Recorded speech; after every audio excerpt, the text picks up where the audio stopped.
Mr. Speaker, we have been in government before. Our job as minorities is to support government when it comes to certain key policies for the governance of the country. Transparency is at stake, accountability is at stake, participation by relevant key stakeholders at stake. What exactly do they want to achieve? Market women, people actually who are vulnerable, people who are widows, they are not able to make ends meet, even with their so-called single-digit inflation. Where is the woman's bank? Where is the woman's bank? And I kill and tia. One arm of government is controlling another arm of government. We join the House to reject the nominee. Thank you.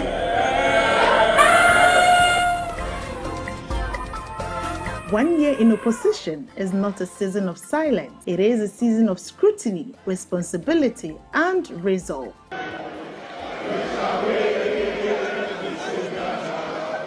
In Ghana's parliament, the Minority Caucus has spent the past year doing what democracy demands, asking hard questions, defending the public interest, and holding the government of the day to account. This documentary reflects that journey, from the floor of parliament to committee rooms, from national debates to sector-by-sector oversight. This is the Minority Caucus at work.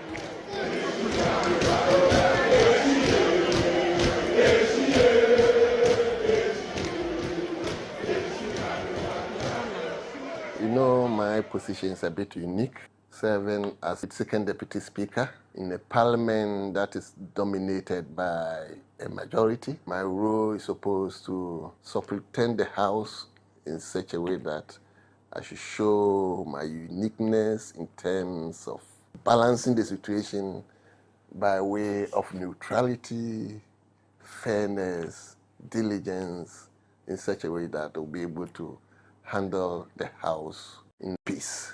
Right from the onset, it was clear to me what the mandate was: to cut through, to stay focused, and demonstrate resilience and become formidable against an overwhelming majority. It was quite disappointing at the polls, but I was determined that together with my colleagues, we'll make an impact, scrutinize every single government policy that comes to the House floor, remain relevant, and reassure Ghanaians that we're ready to live up to our mandate.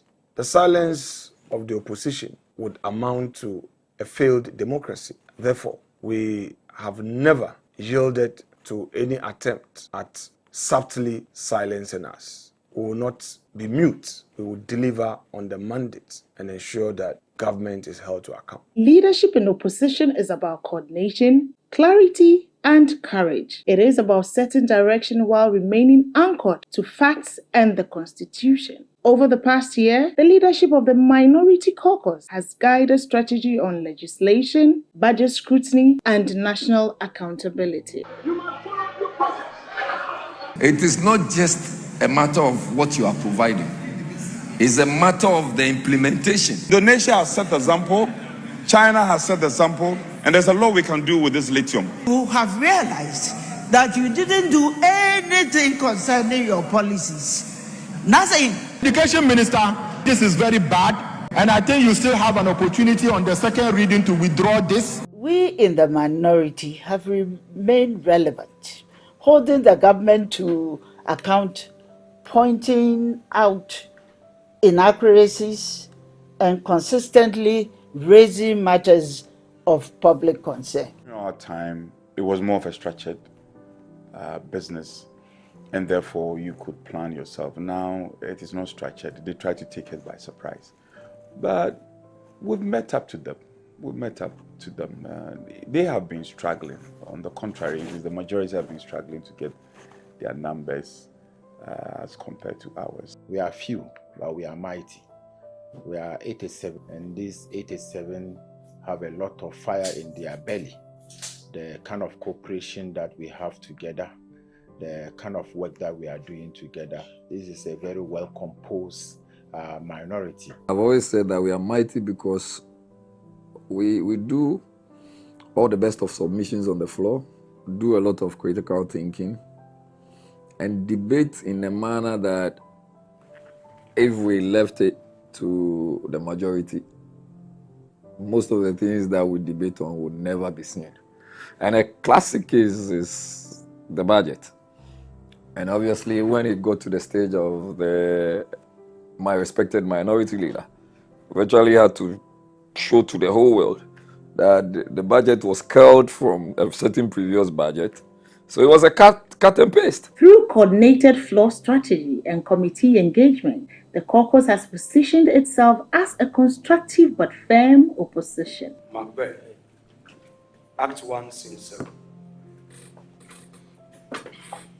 First, as I'm his kinsman and his subject, strong both against the deed, and as his host, who should against his murderer shut the door, and not bear the knife myself.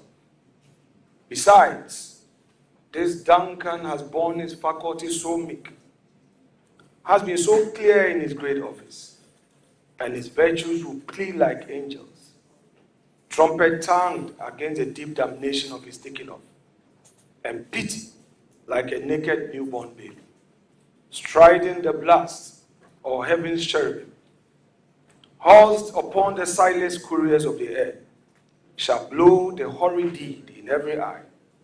Tears shall drown the wind. I have no spare to break the size of my intent, but only vaulting ambition, which overleaps itself and falls on the other. Gertrude Tokono, throughout her distinguished service as a judge and Chief Justice, had an impeccable record. Economic policy affects every Ghanaian household, from inflation and debt to employment and growth. The confidence levels in the economy is very low. Yes, your accounts will look big, but in actual sense, your economy will be growing lean. It is not the minority that is saying it. Whilst the government is in this house praising itself, investors out there are saying something different. The local government ministry itself to make sure they expedite action on providing motorbikes to the honorable assembly members. The issue about fiscal discipline shouldn't just be about cutting expenditure.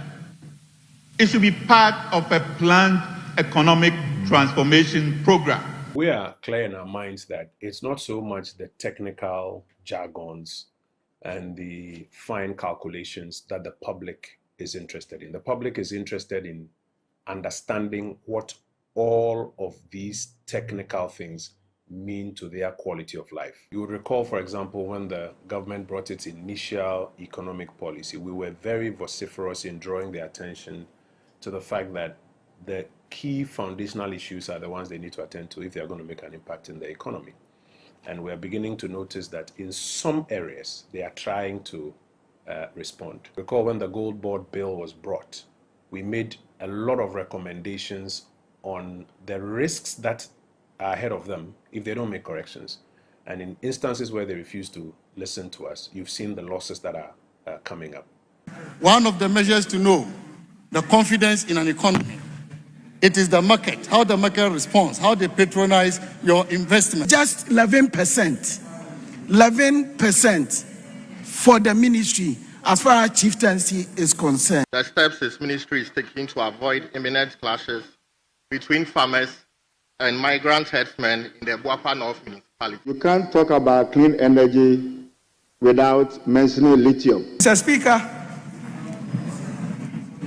I, however, have my reservations. The minority has used both the chamber and committee platforms to interrogate economic decisions and demand transparency. Mr. Speaker, is the Ghanaian woman aware of the outcome of this affirmative action bill? Are there ways the leadership of Parliament can cut costs?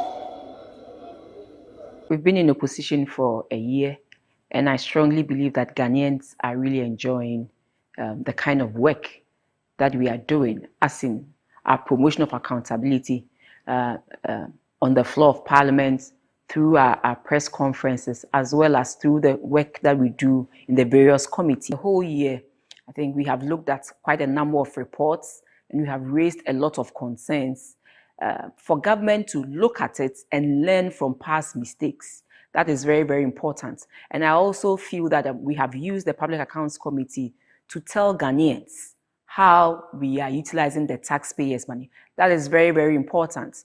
Without that, many people don't get to hear what exactly we use the taxpayers' money for. One of the things that we've introduced, and thanks to the tenure of Obi Amwa, former Member of Parliament for Priapim South, was that we introduced what we call a pre-laying sitting or procedure, which is not founded in the Constitution. Because when a subsidiary legislation is laid, the minister or the sponsoring agency or whoever is leading the rule or regulation comes to Parliament and is allowed to bow and read, the 21 sitting days kicks in. And to annul that, you need 2/3 of members of Parliament. And sometimes it comes with a lot of challenges. So what we introduced as a committee, which I inherited, was the pre-laying sitting, where we go through the regulations, make corrections, so that if any of the provisions in the regulations conflict with the Constitution, or introduce a tax or a charge on the consolidated fund, or anything within the regulation is seen as being inconsistent with the Constitution, we take time to correct it and report to the House before a report is laid. The whole of last year and this year, we are holding government accountable for whatever they said they are going to do. We will start public hearing very soon. We are intending to visit all sites that the government had made promises starting from February, that you said you were going to finish the Agenda 11 hospitals. Have you finished them? We'll go to the site, we'll invite the people, we'll hold debates with the people, we'll check and see whether they said they are going to do them. They said they are doing the roads. They promised that within a certain amount of time, they will do that road. We'll go and check and then report back to the people through Parliament that, look, when we went, this was done and this was not done. So for the caucus meetings and at caucus level, Assurance Committee is one of the committees that we believe that we can use to hold government to account to the people. Today, I hear the majority of the government excited about the revenue increase in ECG's operations. They talk about the stability of power. But anybody who understands the power sector knows that it's a process. What they are enjoying now is benefits of years of work done by the previous government. We had a program called the Reliability Improvement Project. And if you go to BBNE, the BBNE substation was constructed. The Dabuase substation was constructed. The Awaso substation was constructed. The Seria substation was constructed. The Tafu BSP port switching substation was constructed. The Obuase BSP substation was constructed. These are projects that help to stabilize the system. And I'm sure some of the benefits we are seeing today is as a result of these achievements in the previous government. If you are selling power 16 cents kilowatts per hour, and at the end of the day, if few people, about 70% of the population, are the one paying for the whole 100% production, which is not the best way to go. So we've been hammering on them to try as much as possible to bring these tariffs down. The previous government had initiated several policies, several projects that sought to deal with sanitation issues. Significant improvement have been made at the time we left government when it comes to sanitation, such as the IRECOP project, which Zoom Lion had undertaken in the previous government, and other sanitation contracts led by or spearheaded by Zoom Lion. The government at the time we left had achieved significant milestone in arresting critical sanitation issues. However, when this government took over, we realized that they have relaxed. The IRECOP operators have threatened to shut down. issues such as open defecation. Government had rolled out several projects to arrest open defecation. The government was very relaxed in zooming in to arrest these issues. You can count the number of times we have had to sanction the minister responsible for water resources and the sanitation in the house to ask him critical questions when it comes to defecation, flooding, and the rest of them. Majority of the 9th Parliament will never win the vote, but we can win the argument. Parliamentary oversight in the conduct of the foreign policy of our country is absolutely important, and therefore, you recall the agreement between Ghana and the United States vis-a-vis the deportation of immigrants to our country, Ghana's position on many issues such as the Israeli conflict, Venezuelan issue, and all of that. You've heard and seen the minority being very articulate on the floor and being very engaged at the Committee on Foreign Affairs. And that, I believe, over the past year has been spectacular. Thank you for the opportunity to speak on a matter of deep national grief. I strongly believe that there's the need for us to look at those gaps.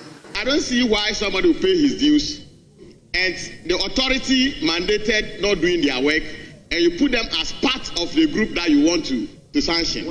Why will you do that? When exactly was the original equipment manufacturer repair completed? Provide a timeline for establishing passport offices in the remaining 6 regions. LTGs 1, 4, and 8. We've been very much on top of holding the government accountable when it comes to human rights. We've made it very clear to the citizenry that the government is weaponizing state institutions. Look at bail conditions, look at the number of press conferences that we have had, the demonstrations that we had when the Chief Justice fundamental human right, the right to work, was being trampled upon. So we have really held the government very accountable on fundamental human rights that have been abused, bail conditions that are outrageous. They are being gagged in this house, not to ask questions. That is completely unfair. I would want some assurance from Minister as to what timelines we should expect these 2 contractors back on site. Yes. The city could be used to support expansion of smallholders irrigation scheme. We should take certain steps to cure that. Can you give us some timelines the payment will be done? And what resources have been allocated for its operationalization? In Ghana here, our oil production is declining. Go to big push. Well, how are you going to fund Akuko Kitingiti? They say go to big push. The green minerals of the country should not be exploited based on the existing mining laws and policies. I think we've been up in our game very well, very much so. If you look at the Galamsey issues currently, if not for the effort that we are putting in, I believe sincerely that this country would not have had any forest cover or any natural resource in terms of river bodies that we do have. Because the concentration of this government has been on the export of gold in its raw form from the small-scale mining activities to shore up the economy. And that is all that they intend doing. The president told us directly that there are about 4 million people engaged in Galamsey, and that is what they are using to hold on to the exchange rate that we have in our country. In the area of lithium, in our time, we were so much concerned about how we manage and govern our natural resources to the extent that we were even able to negotiate far and above the standard rates that we usually did have.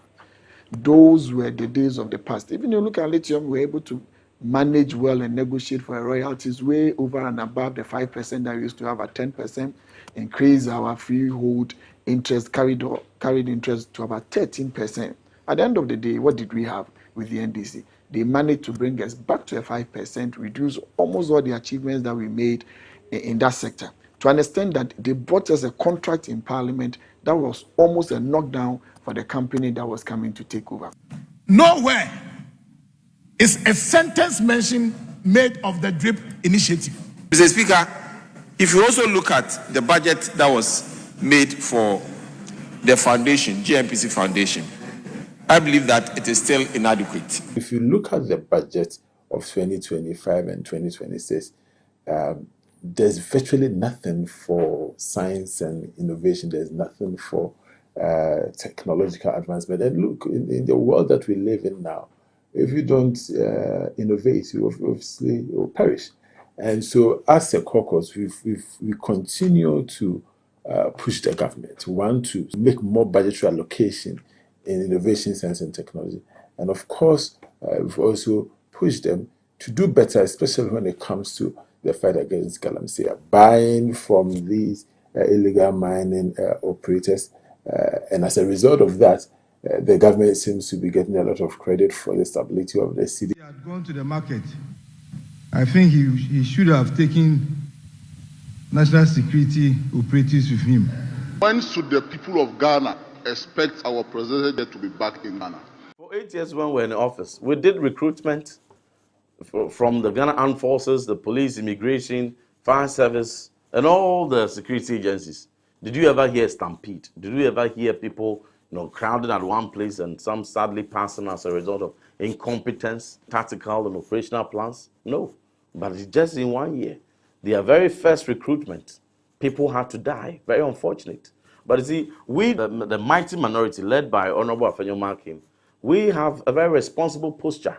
So even though they failed in their recruitment exercise, we supported them to be able to review, and we helped them to structure it right. And then the process recommenced. And that is how come they were able to get it right, and so far we are monitoring.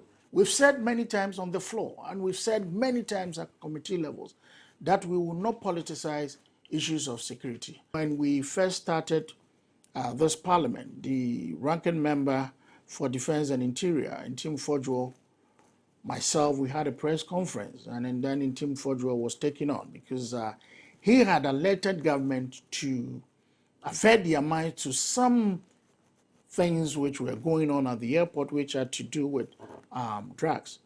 I think that although they came out as macho trying to intimidate Ntim Fodjo, I think that they also listened to whatever was in that press conference. And so they realized that although we may be in the minority without, the so-called supermajority, as they say, we still had our eyes open and our ears also on the ground, and that we were watching them.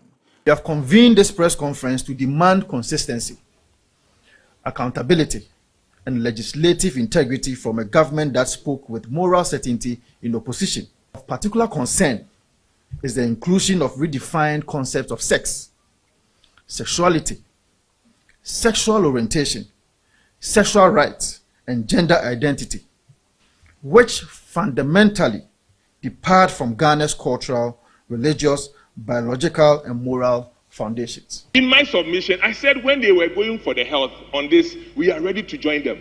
To be mute in the face of excesses and injustice is to collapse democracy itself. Silence in parliament is not neutrality. Silence is an abdication. Silence is the shutdown of democratic accountability. The president was quick to tell us that he was going to cure the problem of unemployment. So then it was our hope that this 24-hour economy with a 3-shift to 1-job system will cure it. Unfortunately, that is not the case. We still have nurses that were assured to be paid, but have worked for 7 months, 11 months, but only 1 month were paid. I have been looking at this budget closely, and I'm finding it difficult to see where in this budget that there is a single institution with an increment in their budgetary allocation. The point and the issue here is the principle. The point and the issue here is the inconsistency. Mr. Speaker, next on the agenda is the removal of the EC. An efficient tax system is not the one with the highest incidence, but the one with the most effective systems. You arrive at a total figure of 760,000. So clearly, there's a shortfall. This budget lacks credibility. Speaker, I have already described this budget as growthless and jobless. The congested nature of the market and lack of modern firefighting infrastructure worsen the situation. This budget, Mr. Speaker, while claiming a gender-responsive mantle, reveals a pattern of a modest increment that falls short of transformation action. There is nowhere in this budget that they have initiated any new policies. There was a period last year when the Bank of Ghana dismissed some 100 young people who were employees. The Minority Caucus saw that it was unjust and raised the issue through a press conference. As the deputy ranking of the Gender Committee, I was privileged to address the press and raise the minorities' concerns. Thankfully, the government reversed their decision and the young people who were dismissed had their dismissal reversed. Yeah, so if today you see a very strong economic position of government in terms of all the revenue initiatives that the government brought, it is a result of the concrete critique and additions that we had to make at the finance committee level to improve policy direction of government. If you take even the laws, the passage of certain legislations like the Bank of Ghana Act amongst others, a lot of revisions have happened in those acts as a result of the contribution and commentary we ran on the floor of the House. So I think the Minority Caucus have been very strong in holding government accountable and to espouse transparency in the way things are done. The expertise to deal with challenges posed by cybersecurity. Through the efforts of the minority on the committee, government has listened to us, and so government has now come out with a policy to restrict exportation of raw rubber, which is good for us. So it's going to help actors in the industry to be able to get enough raw material to process. We in the minority, in the trade committee, doing all we can, be able to support government to be able to focus the attention on trying to help those in the SMEs grow. Mr. Speaker, the biggest challenge for the sports sector is funding. And today, as we speak, the amount of money that has been released to the NEIP to be able to, as it were, conduct or make sure that the Jumeirah project sees the light of day. Not up to 1/3 of that money has been released. And if you want to do a simple calculation as to how much each person is going to get, it is woefully inadequate. Practical step is he making to ensure that some releases of funds will be made to the contractor? With the blueprint that was set out by the NPP government with the establishment of SIGA, we are going by the dictates of the very provisions of that act, and it has helped us in looking at the structural arrangement of the various state-owned enterprises, and it gives us even the framework for us to be able to measure the various state-owned enterprises. Mr. Speaker, at the outset, I think it is important to reiterate the point that this side of the House is not against the construction of an Accra-Kumasi expressway. You could see that there has been a complete departure from where the NPP government, the policies that the NPP government initiated.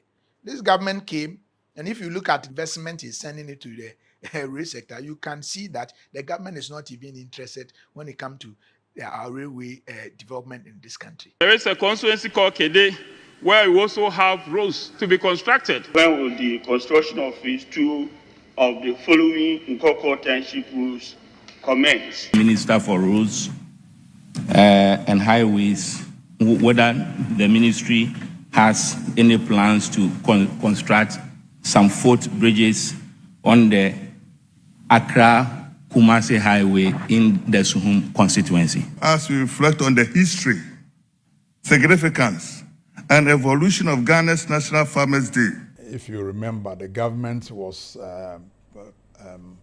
making a lot of noise that we have a lot of food production.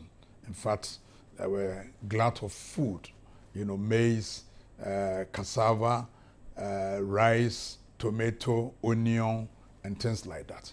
But in actual fact, the production we're seeing on the market was not most of them were not from our farmers. were as a result of excessive importation.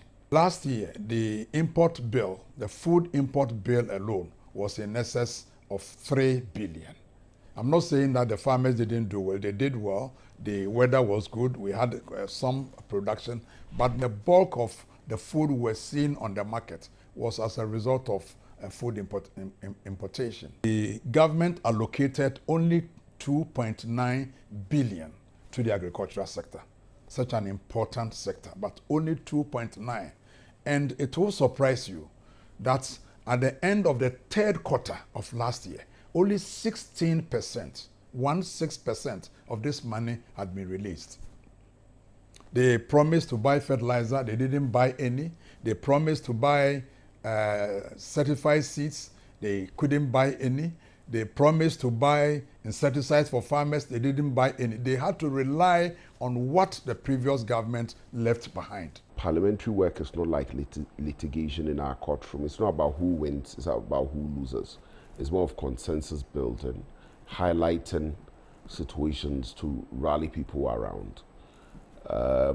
If for nothing, some of the milestones we've chalked, Ghanaians have seen from what we have done in Parliament. When you look at the lithium agreement, for instance, we highlighted how deficient it was in terms of what was being given Ghana. It was highly, highly disproportionate.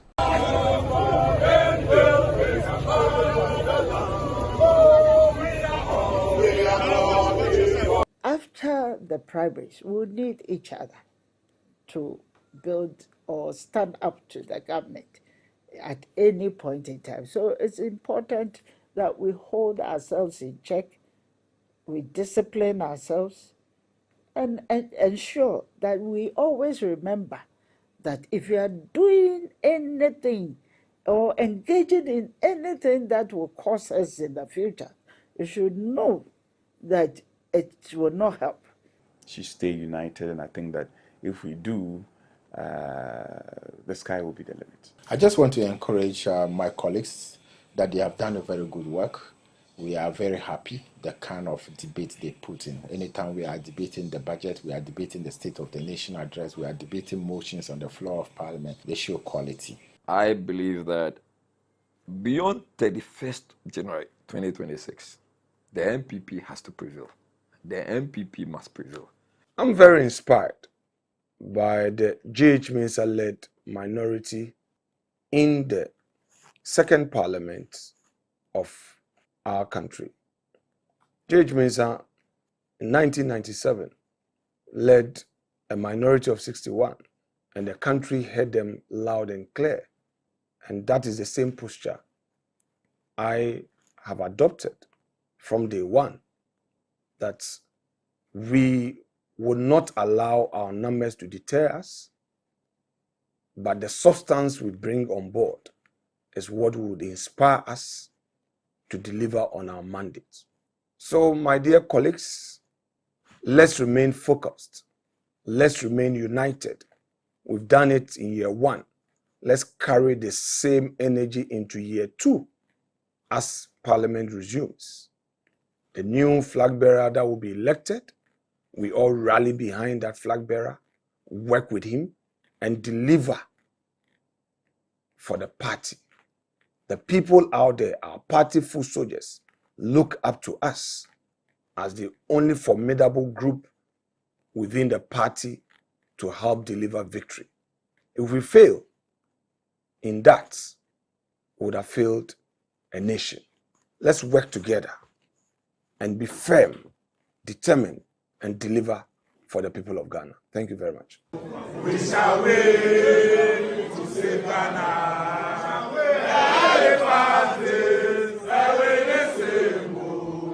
We shall wait to save Ghana.